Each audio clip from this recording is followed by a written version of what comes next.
Well, good morning. Welcome to day 29 of our Read Through the Bible for 2019. We're going to be in Exodus chapter 36.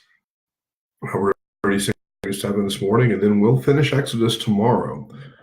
So the first two books of the Pentateuch will be behind us, and we'll move on to Leviticus on Thursday. And so we're moving along. Exodus chapter 36, we're get back into the construction of the tabernacle. And so we have Bezalel and Oholiab, the craftsmen who were pulled together. So chapter 36, Bezalel and Oholiab and every craftsman in whom the Lord has put skill and intelligence to know how to do any work in the construction of the sanctuary shall work in accordance with all that the Lord has commanded. And Moses called Bezalel and Oholiab and every craftsman in whose mind the Lord had put skill, everyone whose heart stirred him up to come to do the work. And they received from Moses all the contribution that the people of Israel had brought for doing the work on the sanctuary. They still kept bringing him free will offerings every morning, so that all the craftsmen who were doing every sort of task on the sanctuary came, each from the task that he was doing, and said to Moses, "The people bring so much more than enough for doing the work that the Lord has commanded us to do." So Moses gave command, and word was proclaimed throughout the camp, "Let no man or woman do anything more for the contribution for the sanctuary." So the people were restrained from bringing, for the material they had was sufficient to do all the work and more. And all the craftsmen among the workmen made the tabernacle with 10 curtains. They were made with fine twined linen and blue and purple and scarlet yarns, and cherubim skillfully worked.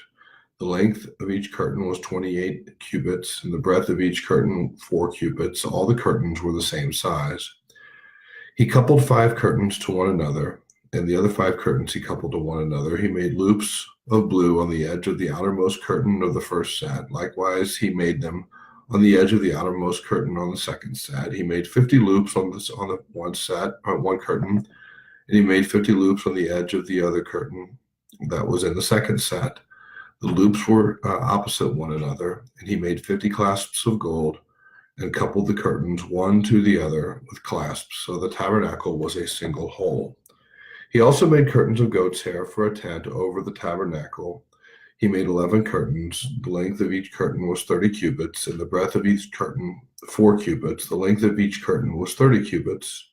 The 11 curtains were the same size. He coupled 5 curtains by themselves and 6 curtains by themselves. And he made 50 loops on the edge of the outermost curtain of the one set, and 50 loops on the edge of the other connecting curtain. And he made 50 clasps of bronze together, that it might be a single whole. And he made for the tent a covering of tanned ram skins and goat skins. Then he made the upright frames for the tabernacle of acacia wood. 10 cubits was the length of a frame, and a cubit and a half the breadth of each frame. Each frame had 2 tenons for fitting together. He did this for all the frames of the tabernacle. The frames for the tabernacle he made thus: 20 frames for the south side, and he made 40 bases of silver under the 20 frames, 2 bases under one frame for its 2 tenons, and 2 bases under the next frame for its 2 tenons. And for the second side of the tabernacle on the north side, he made 20 frames, and there 40 bases of silver, 2 bases under one frame and 2 bases under the next frame. For the rear of the tabernacle westward, he made 6 frames. He made 2 frames for corners of the tabernacle in the rear, and they were separate beneath but joined at the top at the first ring. He made 2 of them this way for the 2 corners. There were 8 frames with their bases of silver, 16 bases, under every frame 2 bases. He made bars of acacia wood, 5 for the frames on the one side of the tabernacle, and 5 bars for the frames on the other side of the tabernacle, and 5 bars for the frames of the tabernacle at the rear westward. And he made the middle bar to run from end to end, halfway up the frames. And he loaded the frames with gold, and made their rings of gold for holders for the bars, and overlaid the bars with gold. Let me reread that sentence. My eyes got messed up on me in the morning here. And he overlaid, this is chapter 16, verse 54, and he overlaid the frames with gold, and made their rings of gold for holders for the bars, and overlaid the bars with gold. Verse 35, He made the veil of blue and purple and scarlet yarns and fine twined linens with cherubim skillfully worked into it. He made it. And for it he made 4 pillars of acacia wood and overlaid them with gold. Their hooks were of gold, and he cast for them 4 bases of silver. He also made a screen for the entrance of the tent of blue and purple and scarlet yarns and fine twined linen, embroidered with needlework.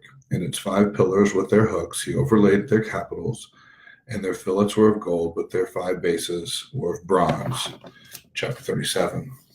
Bezalel made the ark of acacia wood. 2 cubits and a half was its length, a cubit and a half its breadth, a cubit and a half its height. And he overlaid it with pure gold inside and outside, and made a molding of gold around it. And he cast for it 4 rings of gold for its 4 feet, 2 rings on its one side and 2 rings on its other side. And he made poles of acacia wood and overlaid them with gold, and put the poles into the rings on the sides of the ark to carry the ark. And he made a mercy seat of pure gold. 2 cubits and a half was its length, and a cubit and a half its breadth. And he made 2 cherubim of gold. He made them of hammered work on the 2 ends of the mercy seat, 1 cherub on the one end and 1 cherub on the other end. One piece with the mercy seat he made the cherubim on its 2 ends. The cherubim spread out their wings above, overshadowing the mercy seat with their wings, with their faces to one another. Toward the mercy seat were the faces of the cherubim. He also made the table of acacia wood. 2 cubits was its length, a cubit its breadth, and a cubit and a half its height. And he overlaid it with pure gold, and made a molding of gold around it. And he made a rim around it, a handbreadth wide, and made a molding of gold around the rim. He cast for it 4 rings of gold, and fastened the rings to the 4 corners and its 4 legs. Close to the frame were the rings as holders for the poles to carry the table. He made the poles of acacia wood to carry the table, and overlaid them with gold. And he made the vessels of pure gold that were to be put on the table, its plates and its dishes for incense, and its bowls and flagons with which to pour drink offerings. He also made the lampstand of pure gold. He made the lampstand of hammered work. Its base, its stem, its cups, its calyxes, and its flowers were of one piece with it. And there were 6 branches going out of its sides, 3 branches of the lampstand out of one side of it, and 3 branches of the lampstand out of the other side of it. 3 cups made like almond blossoms, each with calyx and flower on one branch, and 3 cups made like almond blossoms, each with calyx and flower on the other branch. So for the 6 branches going out of the lampstand. And on the lampstand itself were 4 cups made like almond blossoms with their calyxes and flowers, and a calyx of one piece with it under each pair of the 6 branches going out of it. Their calyxes and their branches were of one piece with it. The whole of it was a single piece of hammered work of pure gold. And he made it 7 lamps, and its tongs and its trays of pure gold. He made it and all its utensils out of a talent of pure gold. He made the altar of incense of acacia wood. Its length was a cubit, its breadth was a cubit, and it was square, and 2 cubits was its height. Its horns were of one piece with it. He overlaid it with pure gold, its top, and around its sides and its horns, and he made a molding of gold around it, and made 2 rings of gold on it under its molding on 2 opposite sides of it as holders for the poles with which to carry it. And he made the poles of acacia wood and overlaid them with gold. He made the holy anointing oil also, and the pure fragrant incense blended as by the perfumer. All right, chapter 36 and 37. We're going to jump in tomorrow to 38, 39, and 40. Then we will have finished our reading through the book of Exodus, and can start with Leviticus on Thursday.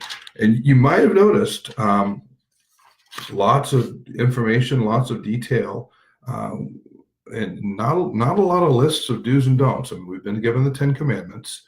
We've been given some specific instructions along the way.